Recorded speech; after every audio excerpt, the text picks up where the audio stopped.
Naruto Shippuden episode 279 start करते हैं। तो नारुतो शिपुडन एपिसोड 279 में हमें दिखा जाता है समुराई निंजा, यहाँ पर काफ़ी सारे निंजा यहाँ पर बैठे होते हैं और समुराई निंजा के बीच में एक समुराई निंजा एक आता है एंड आके अपनी जगह पे रिप्लेस करता है।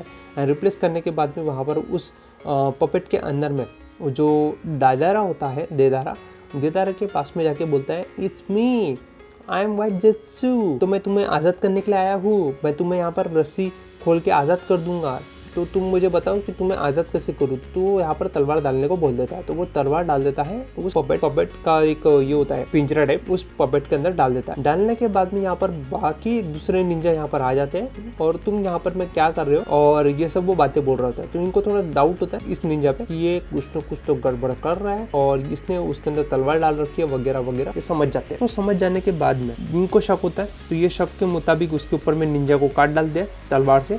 उनका जो सुपीरियर होता है वो यहाँ पर मैं काट डालता है और बाकी यहाँ पर जो दूसरा निंजा होता है जो कि गारा का फ्रेंड होता है पपेट मास्टर, मैं उसका नाम भूल गया हूँ तो उसको मैं पपेट मास्टर ही बोलता हूँ फिलहाल के लिए। तो पपेट मास्टर आके यहाँ पर उसको वापस देदारा को कैद करने की कोशिश करता है काबू करके, लेकिन वो जो है यहाँ पर उसके हाथ में स्वॉर्ड होती है तो वो लाइटनिंग चक्रा को यहाँ पर अर्थ में भेज देता है एंड अर्थ में भेज के यहाँ पर बाकी वाइट जेत्सु की टीम के साथ में यहाँ पर निकल जाता है। उसके पीछे ये लोग भी उसके पीछे लगे होते हैं, पपेट मास्टर, बाकी के समुराई निंजा, समुराई निंजा का जो हेड है वो भी यहाँ पर इसके पीछे देदारा के पीछे लगा। तो हिडन रेन विलेज का एक निंजा यहाँ पर मैं देदारा को छुपने और भागने के लिए यहाँ पर मदद कर रहा होता है, वो यहाँ पर मैं उसको मदद करता है, लेकिन देदारा जो है आगे भाग जाता है बॉम्ब ब्लास्ट करके।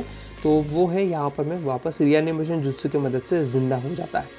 तो समुराई निंजा उसके बाद में पपेट मास्टर इसके प्लान बनाते हैं देदारा को पकड़ने के लिए। तो देदारा को पकड़ने के लिए सास्की का यहाँ पर प्लान बनाते हैं। सास्की जो है यहाँ पर वो एक लेडी निंजा यहाँ पर सास्की बन के आती है और देदारा को यहाँ पर अपने पीछे उसको उलझा के अपने पीछे लेकर आती है। बेसिकली वो बोलती ये है सास्की बन के सास्की का रूप धर दिए, इसका ट्रांसफरिंग जुत्सु इस्तेमाल करती है और ट्रांसफरिंग जुत्सु इस्तेमाल करके सास्की का भेस धरती है और भेस धरने के बाद देदारा के सामने जाती है और देदारा को चैलेंज करती है, तुम अपने आर्ट, तुम्हारा आर्ट कचरा है, तुम्हारा आर्ट की ऐसी की तैसी, तुम जो है मुझे मार भी नहीं पाए, तुम्हारा आर्ट एकदम बेकार था और तुमने खुद को अपने आप को ब्लास्ट करवा लिया, मरवा दिया एंड मैं अभी भी स्टिल जिंदा हूँ। सास्की का भेस बनाकर उसको बोल रही होती है देदारा को और देदारा को उकसा के अपने पीछे भागने पे मजबूर कर। वाइट जेत्सु दूसरी तरफ भागता है और देदारा जो है सास्की के पीछे भागता है। तो सास्की जो है सास्की के भेस में जो निंजा होती है इसकी सुचिकागे की पोती, वो यहाँ पर मैं सुचिकागे की पोती उसको भगाते भगाते दूसरी जगह पे लेके आती है जहाँ पे बाकी निंजा, और बाकी निंजा यहाँ पर देदारा को पकड़ लेते हैं वापस पपेट के अंदर में और पपेट के अंदर में उसको लाइटनिंग स्पॉट उसके अंदर डाल के उसको वापस सप्रेस करके रख देते और इस तरीके से उसको पकड़ लिया जाता। तो बेवकूफ बना के उसके अंदर लाइटनिंग चक्रा डाल के पकड़ लिया जाता। तो ये था एपिसोड 280 तक एक्सप्लेनेशन ये था। तो यहाँ पर जितने भी एपिसोड्स थे सारे के सारे एपिसोड्स मैंने तुम्हें बता दिए।